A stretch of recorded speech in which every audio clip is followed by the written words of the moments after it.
Je vous partage aujourd'hui un sujet qui me tient particulièrement à cœur. Il s'agit de la thérapie de l'habitat.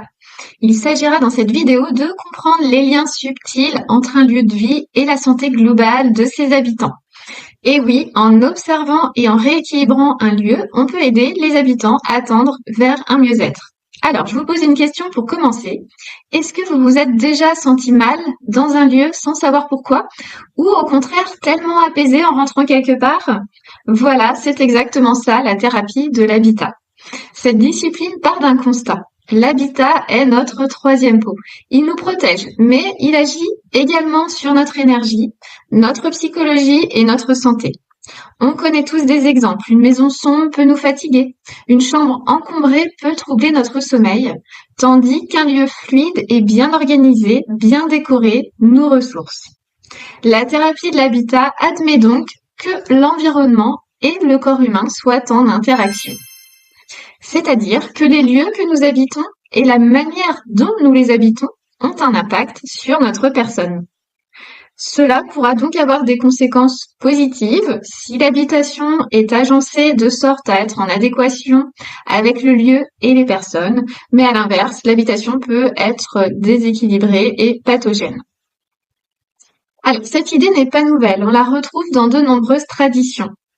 En Chine, on a le Feng Shui qui cherche depuis des millénaires à équilibrer les flux d'énergie, le fameux Qi, pour harmoniser le lien entre le ciel, la terre et l'homme. En Inde, on a le Vastu Shastra qui joue un rôle similaire avec les orientations, l'équilibre des espaces. Et en Europe, nous avons développé la géobiologie qui influence les sols, l'étude des sols, les veines d'eau, les failles et même tout ce qui est champ électromagnétique. Les anciens bâtisseurs savaient où construire les édifices. Ils se servaient de ce qu'on appelle aujourd'hui la géobiologie. Et puis, il y a aussi la notion de la mémoire des murs. En fait, c'est l'idée que les lieux gardent une empreinte des émotions, des joies, comme des drames vécus par les habitants successifs. Enfin, plus récemment, on a la psychologie de l'habitat. Là, c'est comment l'organisation, les objets, les symboliques, les couleurs et même les fonctions des pièces traduisent notre état intérieur. Voilà, la thérapie de l'habitat, ça regroupe tous ces outils. Autrement dit, nos maisons ne sont pas neutres, elles nous ressemblent, elles parlent de nous. Mais alors, pourquoi en Occident est-ce qu'on a perdu ce lien? Alors là, c'est intéressant. En fait, parce que notre culture moderne a privilégié ce qui est mesurable, quantifiable. L'architecture s'est concentrée sur la technique, la fonction, la performance, et tout ce qui relevait du sensible, de l'invisible, a été relégué au second plan. Si on s'intéresse un petit peu à l'histoire, avant le XVIIIe siècle, la foi est omniprésente. Comme on a peu de pouvoir sur ce qui nous entoure et sur ce qui nous arrive, comme les épidémies ou les invasions, on s'en remet aux forces supérieures, c'est-à-dire à Dieu. Puis arrive le siècle des Lumières qui va totalement bousculer cette tendance. Ainsi, la confiance dans les pouvoirs invisibles et immatériels de Dieu a été remplacée par une confiance illimitée dans les solutions tangibles et matérielles de la science. On est donc passé d'une société basée sur la foi à une société basée sur la raison, en ayant chassé tout signe intangible. Et donc, depuis maintenant de nombreuses années, quelques centaines d'années, si l'on ne se sent pas bien dans un endroit et que l'on développe des mots MAUX, on ne fait pas du tout le rapprochement, on va immédiatement courir chez le médecin. On exclut toute autre possibilité. L'explication doit forcément être rationnelle et la science doit pouvoir la déceler. Il s'en est alors développé une foi aveugle en celle-ci. Une foi qui devient même une addiction, puisqu'on ne jure plus que par la vérité scientifique.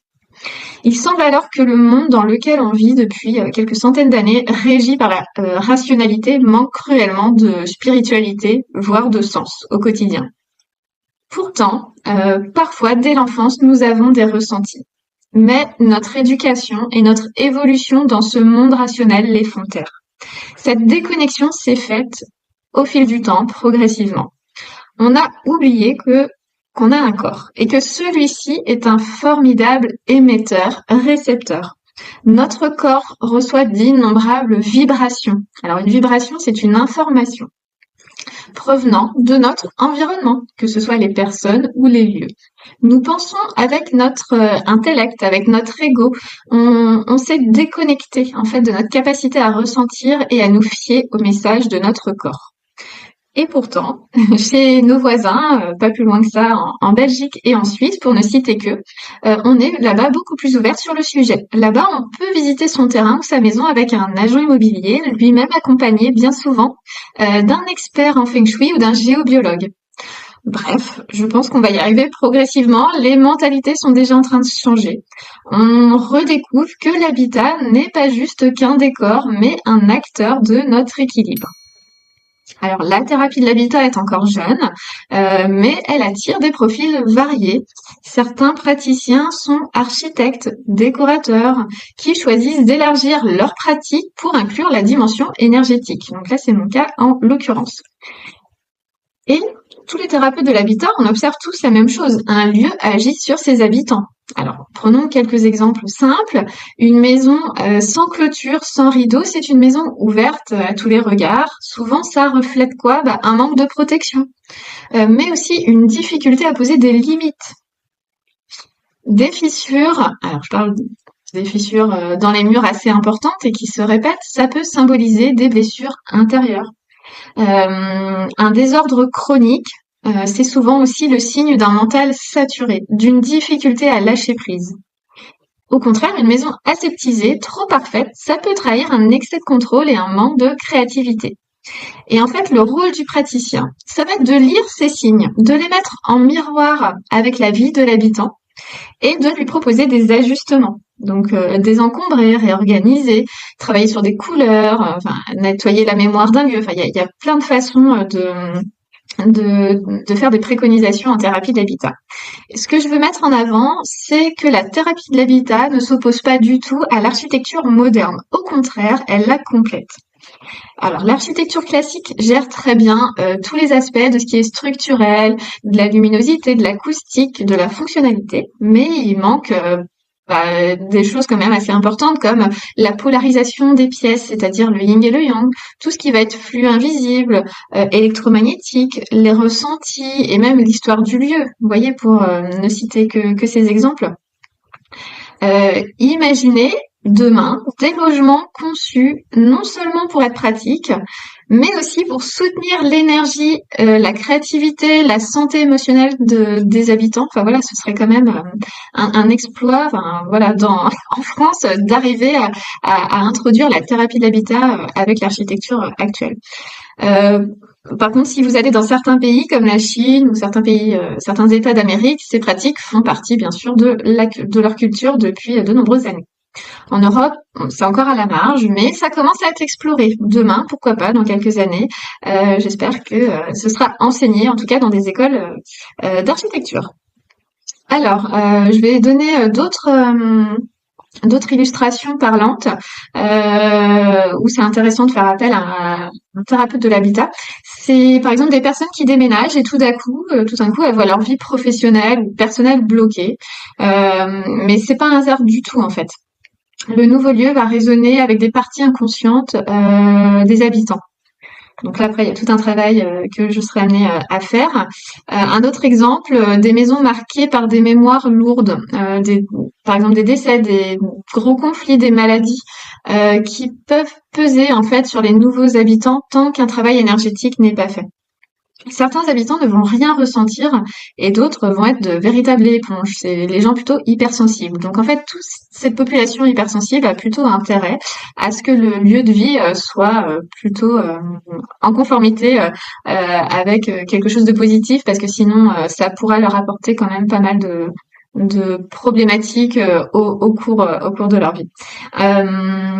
Et dans le monde aussi professionnel, un autre exemple, les architectes qui vont s'ouvrir à cette vision de thérapie de l'habitat vont proposer des espaces pensés pour être beaucoup plus ressourçants.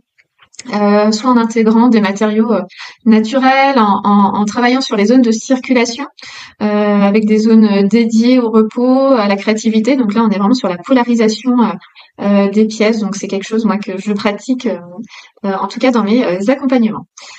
Donc tous ces exemples montrent une chose, l'habitat peut être un véritable outil de transformation à condition d'apprendre à l'écouter.